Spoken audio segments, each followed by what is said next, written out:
আসসালামু আলাইকুম ওয়া রাহমাতুল্লাহি ওয়া বারাকাতুহু। আজকে আমরা এই ভিডিওতে আলোচনা করব স্বপ্নে পাতলা কাপড় পরিধান করতে দেখলে কি হয়। আলোচনা বুঝতে সাথেই থাকবেন, আমাদের চ্যানেলটি সাবস্ক্রাইব করতে ভুলবেন না। পাতলা কাপড় পরিধান করা এটা দ্বীনের ক্ষেত্রে মানে ইসলামের ক্ষেত্রে আগ্রহ বুঝিয়ে থাকে। আর যদি স্বপ্নে পাতলা কাপড় কোনো জামার উপরে পড়ে তাহলে এটা ফাসিকি, ধর্মবিমুখতা ও শুভ্রতা বোঝায়।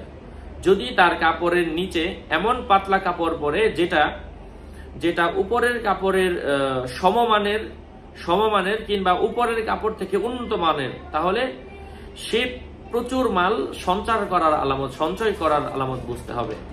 যাই হোক, আশা করছি বুঝতে পেরেছেন। আরো আপডেট পেতে আমাদের চ্যানেলটি সাবস্ক্রাইব করতে ভুলবেন না। আপনার কিছু জানার থাকলে আরো ভিডিওগুলো দেখবেন। আমরা প্রতিনিয়ত প্রত্যেকদিন স্বপ্নের ব্যাখ্যাগুলো দিই। আশা করছি আপনি ভিডিওগুলো দেখতে থাকলে আপনার অজানা বিষয় জানতে পারবেন।